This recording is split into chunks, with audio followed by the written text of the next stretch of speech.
नमस्कार मित्रांनो. ठरलं तर मग या मालिकेच्या आजच्या भागामध्ये अर्जुन सायलीला विचारतो, बरं मला एक सांग, तू तुझ्या आई-बाबांसोबत निवांत गप्पा मारल्यास की नाही? त्यांना तुझ्या लहानपणीच्या मेमरीज बद्दल काही विचारलंस की नाही? त्यावरती सायली म्हणते, अहो फराळाच्या गडबडीमध्ये ना त्यांच्याशी निवांत गप्पा मारायच्या राहूनच गेल्या. हा म्हणजे मी जाते अधूनमधून त्यांच्यासोबत गप्पा मारायला त्यांच्या खोलीमध्ये, पण पुन्हा काहीतरी काम आठवतं आणि मग मला जावं लागतं. त्यावरती मग आता अर्जुन तिला म्हणतो, मग एक काम कर, आज तू त्यांना भेट आणि त्यांच्यासोबत निवांत गप्पा मार. नाहीतर एक काम करूया का, मी पण येतो, आपण दोघं मिळून त्यांच्यासोबत निवांत गप्पा मारू. त्यावरती मग सायली खुश होते आणि म्हणते, चालेल, थोड्या वेळाने मी त्यांना चहा द्यायला जाणारच आहे, तोपर्यंत तुम्ही तुमचं काम आणि तुमची कॉफी दोन्हीही संपवा. आणि खुश होतच म्हणते, तोपर्यंत मी प्रतिमात्यांना सुद्धा सांगते की पूर्णाजी आल्यात. आणि मग आता सायली लगेचच प्रतिमात्यांना कॉल करते. तर इकडे प्रतिमा आणि रविराज दोघं जण छानपैकी चहा घेत बसलेले असतात.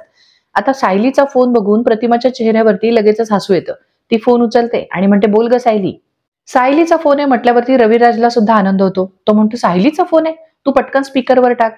आता प्रतिमा फोन स्पीकरवर टाकते आणि मग प्रतिमा सायलीला म्हणते, अगं सायली, तुझे काका सुद्धा ऐकतायत, फोन स्पीकरवर आहे, बोल कशासाठी फोन केला होतास?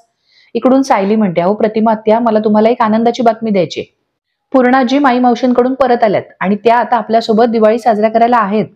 हे ऐकल्यानंतर रविराज आणि प्रतिमा दोघांनाही खूप आनंद होतो. रविराज म्हणतो, अरे वा, मस्तच. म्हणजे आता आम्ही जेव्हा तिकडे येऊ तेव्हा आमची त्यांच्याशी भेट होईलच. सायली म्हणते, हो, त्यांना पण तुम्हाला भेटायचंय, तुम्ही लवकर या हा. तेव्हा मग रविराज म्हणतो, हो नक्की. आणि प्रतिमा सुद्धा आनंदानेच तिला म्हणते, हो भेटू आपण. आता इकडे कॉल ठेवणार तितक्यातच प्रिया हजर होते आणि दोघांनी ओरडून म्हणते, हॅपी दिवाळी. प्रियाला समोर आलेलं पाहून रविराज आणि प्रतिमा दोघांचेही चेहरे पडतात. दोघांनाही आनंद होत नाही. आता प्रिया त्यांना म्हणते, कसे आहात बाबा, मी तुम्हाला दोघांना ना दिवाळीच्या शुभेच्छा द्यायला आली. ती फारच खुशीत बोलत असते, पण हे दोघं मात्र तिला सरळ सरळ इग्नोर करत असतात. प्रिया आता रविराजला म्हणते, मला तुमची खूप आठवण येत होती बाबा. आता ती प्रतिमा सोबत बोलणार तितक्यातच प्रतिमा सरळ उठून तिकडून निघून जाते. मग आता प्रिया रविराजला म्हणते, बाबा तुम्ही अजूनही माझ्याशी बोलणार नाहीयेत का? आमच्या घरी सायलीचे आई बाबा आलेत तर ती किती आनंदात आहे आणि इथे माझे आई बाबा माझ्याकडे बघतही नाहीयेत. त्यावरती आता रविराज लगेच उत्तर देतो, म्हणतो, याला जबाबदार सुद्धा तूच आहेस. आणि पुढे तिच्याशी एकही अक्षर न बोलता सरळ तिकडून रविराज सुद्धा निघून जातो. आता नागराज तिकडेच बसलेला असतो. लगेच प्रियाच्या या सिच्युएशन वरती तो जोर जोरात हसायला लागतो. तेव्हा आता प्रिया चिडते आणि लगेच नागराजकडे जाऊन म्हणते, काय दात काढायला काय झालं? नागराज हसतो आणि म्हणतो, मग काय करू? तुझ्या या खोट्या आई बाबाचं तुझ्यावर किती प्रेम आहे, किती जिव्हाळा आहे, किती वात्सल्य आहे, हे बघून मला खूप हसायला आलं म्हणून मी हसलो. आणि मुद्दामूनच तिला विचारतो, आणि तुझ्या खऱ्या आई बापाचं काय ग? त्यांना वाटतं का तुझ्याविषयी प्रेम वात्सल्य? प्रिया चांगलीच चिडते आणि म्हणते, तुम्ही एक काम करा ना, इकडे बोंबाबोंब करा, जाऊन सांगा सगळ्यांना. त्यावरती नागराज तिला म्हणतो, नाही नाही, मी तसं काही करणार नाहीये, काही काळजी करू नको, कारण तुला परवडणारं नाहीये ते. आणि मग प्रियालाच घाबरवत म्हणतो, तू एक काम कर, तू ना आता फक्त तुझ्या खऱ्या आई बापावर फोकस कर, ते तुला गंडवत तर नाहीयेत ना, याचा विचार कर. मग आता लगेचच प्रिया दातोट खात म्हणते, ते तर आधीच माझ्या डोक्यात जातात, कसली नाटकी माणसं आहेत ती खोटारडी. आणि स्वतःचेच गुण सांगितल्याप्रमाणे म्हणते, बघता बघता ना असे गुंडाळतात समोरच्याला, आणि जो माणूस ना त्यांच्यावरती उपकार करतो त्याच्याच पाठीत खंजीर खूप असतात. काय माणसं आहेत. आता नागराज बरोबर तिला हसत हसत म्हणतो, काय बोलतेस तू हे प्रिया, तू अगं स्वतःच वर्णन करतेस. आत्ता मला कळलं तुझे हे जीन्स नक्की कुठून आलेत ते. आता मात्र प्रिया चांगलीच तोंडावर पडते, एकदम चुप्पच होते. आणि मग आता नागराज आणखीनच तिला खिजवत म्हणतो, तू तुझ्या खऱ्या आईबापाची कार्बन कॉपी आहेस. नाही नाही, काय म्हणालीस तू? खोटारडे, संधी साधू आणि काय काय असं म्हणून जोर जोरात हसायला लागतो. प्रियाची मात्र आता बोबडीच वळते, कारण नकळत ती बरोबर तशीच वागत असते जसे तिचे आई बाबा असतात. तर आता इकडे सुभेदारांच्या घरी अर्जुनने आता ठामच ठरवलेलं असतं की काही झालं तरी सगळ्या गोष्टी बाहेर काढायच्या. तो मुद्दामूनच सायली सोबत मैनावती आणि सदाशिवच्या खोलीत येतो. मैनावती आणि सदाशिव दोघं जण अगदीच विचित्र पसारा करून शांतपणे बसलेले असतात. अर्जुन त्यांना बाहेरूनच आवाज देतो, येऊ का? आता त्याला आलेलं पाहिल्यावरती मैनावती लगेचच म्हणते, हो या की. मग आता सायली मैनावती आणि सदाशिव दोघांनाही चहा देते. सदाशिव अर्जुनला म्हणतो, तुम्ही पण कमाल करता जावई बापू, स्वतःच्याच घरात परमिशन मागता आत येऊ का? आणि हसत असतो. आता अर्जुनचं सगळं लक्ष रूम मध्ये झालेल्या पसाऱ्यावरती असतं. घरभर पूर्ण पसारा आणि खोली एकदम गलिच्छ करून ठेवलेली असते. मग आता सायलीकडून चहा घेतल्यावर मैनावती म्हणते, जावई बापू, आमची ही लेक आमच्या सोबत वार्ता करायला येत असते अधूनमधून, पण आज तुम्ही स्वतः वेळ काढून आलात. त्यावरती आता अर्जुन म्हणतो, मला जरा बोलायचं होतं तुमच्याशी. अर्जुनने असं म्हटल्यावरती दोघांचा चेहरा लगेच पांढरा पडतो. लगेच दोघं एकमेकांकडे पाहतात. आता मैनावती म्हणते, माफ करा, माझ्या त्या हाताचं. ती पुढे काही बोलणार त्याआधीच अर्जुन तिला थांबवतो आणि म्हणतो, नाही नाही, मला त्याबद्दल काहीच बोलायचं नाहीये. मग आता अर्जुन त्या दोघांनाही म्हणतो, मला ऍक्च्युली माझ्या बायकोच्या लहानपणाबद्दल सगळं ऐकायचंय. म्हणजे ती कशी वागायची, कशी होती, कशी बोलायची, मला हे सगळं ऐकायचंय. सांगा ना प्लीज. आता लगेच सायली म्हणते, तशी 7 वर्षांची होते मी, म्हणजे आठवण्या इतकी मोठी तर होतेच. पण तरीही मला काहीच आठवत नाही आणि उलट आठवण्याचा प्रयत्न केला ना की मलाच त्रास होतो, चक्कर येते.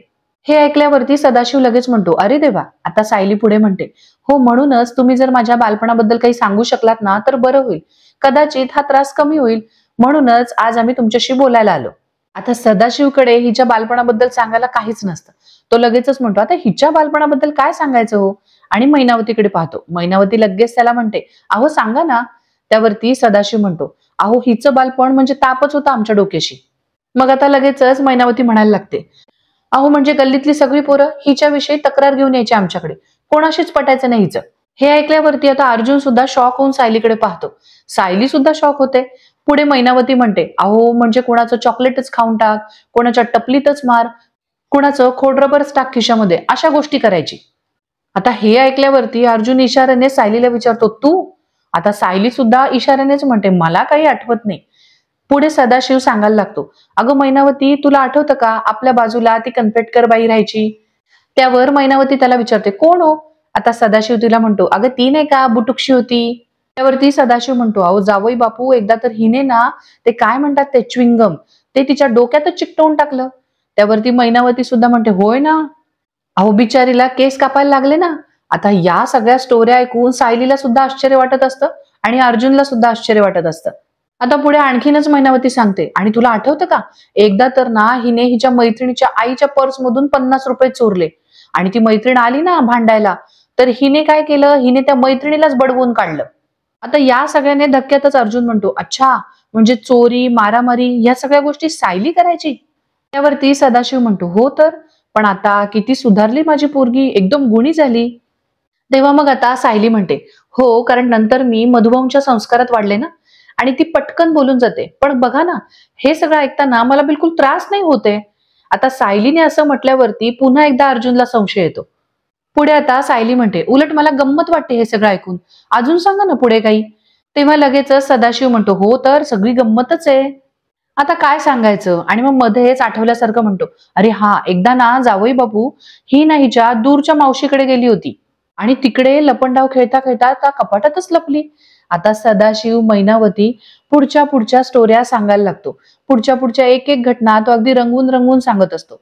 सायली सुद्धा अगदी मन लावून या सगळ्या गोष्टी ऐकत असते. पण तिला मात्र काहीच त्रास होत नसतो. आणि अर्जुनचं सगळं लक्ष सदाशिव काय बोलतोय आणि ते सायली सोबत कसं कनेक्ट होत नाही या सगळ्या गोष्टींच्या विचारातच असतं. तो आता पुन्हा रूम मधल्या पूर्ण पसाऱ्याकडे एक नजर टाकतो. पुन्हा तो सदाशिव मैनावतीकडे नजर टाकतो आणि सायलीकडे पाहतो. आता मात्र त्याच्या मनातली जी शंका असते ती खात्रीत बदलत असते. आणि मग तो स्वतःशीच विचार करतो, सायली सारखी मुलगी लहानपणी अशी वागायची, हे कसं काय शक्य आहे. तर इकडे दुसरीकडे प्रिया अगदीच घाईघाईने पुन्हा घरी जायला निघालेली असते. ती एकदमच घाईत असते, इकडे तिकडे तिचं लक्ष नसतं. आणि नेमकी तिच्या समोरून साक्षी येते आणि दोघींची एकदम जोरदार धडक होते. आता प्रिया पटकन खाली पडलेल्या साक्षीच्या वस्तू उचलून साक्षीच्या हातात देते. साक्षी मात्र आता समोर प्रिया बघून चांगलीच घाबरते. पण प्रिया गडबडीत असल्यामुळे ती साक्षीकडे काही नीट पाहत नाही. आता ती वळते आणि गाडीत बसणार तेवढ्यात तिच्या लक्षात येतं की काहीतरी गडबड आहे. ती पुन्हा मागे वळते आणि साक्षीला जोर जोरात आवाज द्यायला लागते. पण साक्षी मात्र अजिबात मागे वळून न बघता तडक तिकडून निघून जाते. मग प्रिया स्वतःशीच विचार करते, या मुलीला मी कुठेतरी बघितले, कोण होती ती. आणि मग शेवटी जास्त विचार न करता ती सरळ गाडीत बसते. तर आता इकडे सुभेदारांच्या घरी पूजेची पूर्ण तयारी झालेली असते. अर्जुन आणि सायली दोघही जण आता पूजेसाठी बसलेले असतात. घरामध्ये लक्ष्मीपूजनाची चांगलीच धामधूम असते. आता विमल कल्पनाला म्हणते, वहिनी एकदा बघून घ्या ना सगळं व्यवस्थित आहे का. त्यावर कल्पना तिला म्हणते, अगं तुला सवय आहे ग, तू सगळं व्यवस्थितच केलं असणार. मग आता विमल प्रसाद देण्यासाठी सायलीकडे येते. तितक्यातच आता पूर्णाजी सुद्धा येतात. त्या सायलीला आवाज देत म्हणतात, सायली उठ आधी, हा हार आधी घाल आणि मग बस पूजेला. पूर्णाजींनी सायलीला सोन्याचा हार आणलेला असतो. आता हे बघितल्यावरती प्रिया लगेचच तोंड वाकडं करते. मग पूर्णाजी अर्जुनला सुद्धा बोलवतात आणि अर्जुनला म्हणतात ये आणि तिच्या गळ्यात हा हार घाल. आता अर्जुन सुद्धा उठतो आणि हार हातात घेतो. सोन्याचा हार पाहिल्यावरती सदाशिव आणि मैनावती दोघांचे डोळे गरगर फिरतात. दोघेही हापापल्यासारखे त्या हारकडे पाहत असतात. आता अर्जुन सायलीच्या गळ्यात हार घालतो. ते पाहिल्यावर अश्विन सुद्धा तोंड वाकडं करतो.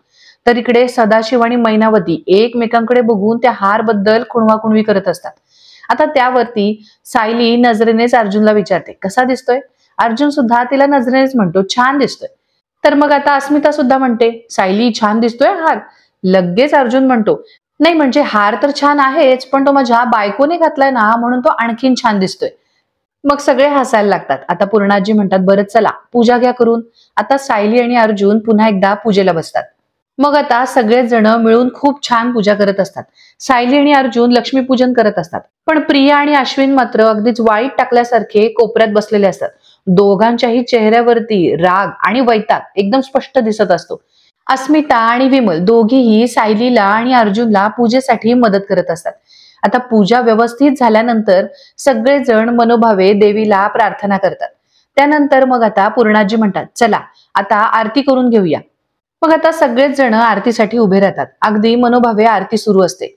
प्रिया आणि अश्विन एकदम मागे उभे असतात. त्यांच्या चेहऱ्यावरती अजूनही 12च वाजलेले असतात. तर सदाशिव आणि मैनावतीचं सगळं लक्ष पुढच्या प्लॅनिंग मध्ये असतं.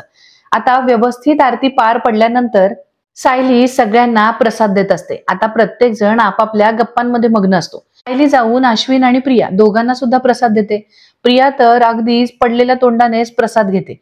अश्विन सुद्धा जीवाच्या वर अगदी सायलीकडून प्रसाद घेतो. तर आता प्रसाद देऊन झाल्यानंतर सायली पूर्णाजींना विचारते पूर्णाजी हार काढून ठेवला तर चालेल का. नाही म्हणजे मला ना आता स्वयंपाक करायचा आहे. सायली म्हणते मला ना स्वयंपाक करताना हार घालून करणं म्हणजे जरा अवघडल्यासारखं होईल. पूर्णाजी त्यावर हसतात आणि म्हणतात अगं हा हार आता तुझाच आहे. तुला जे हवे ते कर. असं म्हणून आता हारचा बॉक्स त्या सायलीकडे देतात. सायली आता सगळ्यांच्या समोरच हार काढून बॉक्समध्ये ठेवते. आता याच मैनावती आणि सदाशिवचे लगेच डोळे फिरतात. दोघं बरोबर एकमेकांना नजरेनेच पुढच्या प्लॅनिंग साठी खुणवतात. आता पूर्णाजी म्हणतात मला पण जरा थकायला झालंय मी रूम मध्ये जाऊन पडते. कल्पना त्यांना म्हणते बरं. आता या सगळ्यांच्या गप्पांमध्ये यांचं लक्ष असतं. पण सदाशिव आणि मैनावती दोघांचंही लक्ष सायली तो हार कुठे नेऊन ठेवते याकडे असतं. ते बारीक नजर ठेवून असतात की सायली नक्की तो हार कुठे ठेवते. सायली आता जाऊन किचनच्या बाजूला असलेल्या स्टडी रूम मध्ये वरच्याच ड्रॉवर मध्ये तो हार ठेवते. आता सदाशिव आणि मैनावती बरोबर हेरतात की तिने कुठे हार ठेवलाय आणि जशी सायली परत येते लगेच दोघं जण समोर बघायला लागतात. सायली आता जाऊन किचन मध्ये कामाला लागते. सदाशिव आणि मैनावती एकमेकांना खाणाखुणा करत असतात. तर इकडे प्रिया आता अश्विनला म्हणते अरे अश्विन आपण का बसलो इथे. आपल्याशी तर साधं कोणी नीट बोलतही नाहीये. जाऊ दे सोड मी बाहेर जाते. आता अश्विन सुद्धा प्रियाला सांगून रूम मध्ये निघून जातो. अर्जुनचं बरोबर लक्ष असतं की प्रिया कुठे गेली आणि अश्विन कुठे गेला. तो या दोघांवरती लक्ष ठेवून असतो. तेव्हा मग आता अर्जुन सुद्धा कल्पनाला म्हणतो मम्मा माझी एक ऑनलाईन मीटिंग आहे अर्जंट आहे मी आता जातो. असं म्हणून अर्जुन सुद्धा त्याच्या रूम मध्ये निघून जातो. तेव्हा आता अस्मिता पण कल्पनाला म्हणते मम्मा तुम्हाला कुठली तरी साडी नेसायला देणार होतीस ना. दे ना चल ना प्लीज मला दाखव. मग कल्पना तिला घेऊन तिच्या रूम मध्ये जाते. आता सगळेच जण आपापल्या कामासाठी निघून जातात. सदाशिव आणि मैनावती मात्र तिथेच हॉलमध्ये सोफ्यावर बसलेले असतात. मग आता दोघं गपचूप उठतात आणि देवीच्या समोर हात जोडून उभे राहतात आणि हलकेच सायलीकडे पाहतात. आता लगेचच सदाशिव मैनावतीला म्हणतो मैने सायली किचन मध्ये गुंग आहे आणि आता हॉलमध्ये सुद्धा इथे कोणीच नाहीये. त्यामुळे आता जा पटकन आणि हात मारून ये. त्यावरती मैनावती घाबरतच म्हणते अहो पण कोणाला कळलं तर. तर सदाशिव तिला म्हणतो अगं नको घाबरू यांच्याकडे भरपूर आहे. शोध शोध शोधतील आणि सरळ दुसरा आणतील. जा तू पटकन जा. आता मैनावती हार चोरण्यासाठी जाते आणि सदाशिव इकडे उभा राहून सायलीवरती नजर ठेवून असतो. सायली आणि विमल दोघी जणी आपापल्या कामामध्ये अगदी मग्न होऊन गेलेल्या असतात. मग आता सदाशिव सायलीवरती नजर ठेवतो आणि मैनावती हळूच इकडे तिकडे पाहून कोणीच दिसत नाही असं म्हटल्यावरती इकडे तिकडे पाहत पटकन जाऊन तो हार बाहेर काढते. मैनावती आता बॉक्स बाहेर काढते आणि त्याच्यातून हार काढून घेते आणि पुन्हा रिकामा बॉक्स तिथेच ड्रॉवर मध्ये ठेवून देते. मैनावतीचं काम पूर्ण होईपर्यंत सदाशिव इकडे तिकडे नजर ठेवून असतो. मैनावती पदराच्या खाली हार लपवते आणि गपचूप चालत येत हाताने सदाशिवला काम झालं म्हणून खुणवते आणि लगेच स्वतःच्या खोलीमध्ये निघून जाते. सदाशिव सुद्धा आता गपचूप हळूहळू मागोमाग मैनावतीच्या तिकडून सटकतो. तर आता थोड्या वेळाने अस्मिता पुन्हा किचन मध्ये येते आणि सायलीला आवाज देत म्हणते, सायली मामी. लगेच सायली पण तिला अगदी लढीवाळपणे म्हणते, बोला काय हवे बाळाला. अस्मिता अगदीच लहान मुलासारखी तिला म्हणते, बेसनाचा लाडू. त्यावरती सायली आणि अस्मिता दोघीही अगदी खळखळून हसतात. आता सायली तिला म्हणते, देते हा. मग आता सायली बेसनाचा लाडू आणून अस्मिताला देते. अस्मिता अगदी चवी चवीने लाडू खाते आणि सायलीला म्हणते, वा काय मस्त आहे ग लाडू. आणि मग मध्येच म्हणते, मी ना लाडू खातानाचा सेल्फी सचिनला पाठवते, असा जळेल ना तो. मग आता अस्मिता सेल्फी काढून नवऱ्याला पाठवत असते, तर सायली तिच्याकडे बघून हसत असते. आता सेल्फी काढता काढता अस्मिता तिला म्हणते, ए सायली, तुला पूर्णाजीने जो नेकलेस दिला ना तो दे ना मला. मी असा गळ्याला लावते, त्याचा सेल्फी काढते आणि सचिनला पाठवते. म्हणजे ना डिझाईन पाठवते त्याला, मग त्याला सापडते का मिळते का ते बघू आपण. त्यावरती मग आता सायली मुद्दामूनच ड्रामा करत म्हणते, अजिबात मिळणार नाही माझा हार वगैरे गळ्याला लावायला. सायलीने असं उत्तर दिल्यावरती अस्मिता जरा चरकतेच आणि म्हणते, हा. सायली त्यावरती गोड हसते आणि म्हणते, अहो गळ्याला लावून कशाला, गळ्यात घालून सेल्फी काढा ना. तेव्हा मग आता अस्मिताला कळतं की सायली मस्करी करते आणि मग ती हसते. त्यावरती सायली पुढे म्हणते, अहो आत्ताच कशाला, मी तर म्हणते भाऊबीजेला सुद्धा तो हार घाला आणि छान फोटो काढा. तेव्हा मग आता अस्मिता हसते आणि म्हणते, नाही ग, फक्त सेल्फी पुरता हवाय. बरं सांग ना कुठे ठेवलाय. आता सायली तिला म्हणते, स्टडी रूम मध्ये यांची जी चेअर आहे ना त्याच्या मागच्या ड्रॉवर मध्ये ठेवलाय बघा. मग आता अस्मिता हार घेण्यासाठी स्टडी रूम मध्ये जाते. ती ड्रॉवर उघडते, बॉक्स काढते आणि त्याच्यात हारच नसतो. ती आता आश्चर्यानेच म्हणते, अरे हार कुठे गेला. आणि मग ती जोर जोरात ओरडून सायलीला बोलवते आणि म्हणते, अगं सायली, तुझा हार नाहीये याच्यामध्ये. आता अचानक अस्मिता ताई इतक्या जोर जोरात हाक मारायला लागल्या म्हणून सायली धावतच त्यांच्याकडे जाते. अस्मिता तिला रिकामा बॉक्स दाखवते. आता मात्र सायलीला सुद्धा चांगलंच टेन्शन येतं. ती सुद्धा घाबरते. दोघी जणी रिकामा बॉक्स बघून टेन्शन मध्ये येतात. मग आता इकडे सगळेच जण खाली जमलेले असतात. सायली पूर्णाजींना सांगत असते, हा रिकामा बॉक्स आहे, मी सगळ्यांच्या समोर हार काढून या बॉक्समध्ये ठेवला होता. हे सगळं चालू असताना सदाशिव आणि मैनावती तितक्यातच तिकडे येतात. सायली अन्नपूर्णाजींना सांगत असते, मी सगळ्यांच्या समोर हार काढून हा बॉक्स मध्ये ठेवला आणि हा बॉक्स मी स्टडी रूम मध्ये ठेवला होता, तरी सुद्धा हा हार कसा काय गायब झाला. सगळ्यांनाच आता टेन्शन येतं. आता कल्पना सायलीला म्हणते, सायली, तू ड्रॉवर मध्ये नीट बघितलंस का. त्यावरती अस्मिता लगेचच म्हणते, मम्मा, मी सगळे ड्रॉवर ऑलरेडी चेक केलेत, पण हार कुठेच सापडला नाही मला. अर्जुन, प्रताप, अस्मिता, प्रिया सगळ्यांनाच टेन्शन आलेलं असतं. अस्मिता पुढे म्हणते, आणि हार जर बॉक्समध्ये होता ना तर मग तो बॉक्स मधून बाहेर कसा काय पडेल. सदाशिव आणि मैनावती मात्र एकमेकांकडे चोरून चोरून पाहत असतात. तितक्यातच आता अश्विन म्हणतो, म्हणजे हार चोरीला गेलाय का. आता असं म्हटल्यावरती घरातले सगळेच एकदम आश्चर्यचकित होतात. तेव्हा मग आता अन्नपूर्णाजी म्हणतात, अगं कोणीतरी बघायला घेतला असेल आणि मग डाव्या उजव्या हाताने इकडेच कुठेतरी ठेवला असेल.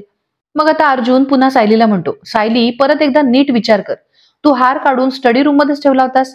सायली त्याला म्हणते, अहो असं काय करताय तुम्ही, मी हार काढून बॉक्समध्येच ठेवला होता, तुमच्या सगळ्यांच्या समोर तर ठेवला आणि स्टडी रूम मध्ये ठेवला होता, पहिल्या खणात समोरच. सगळेच आता एकमेकांकडे पाहत असतात.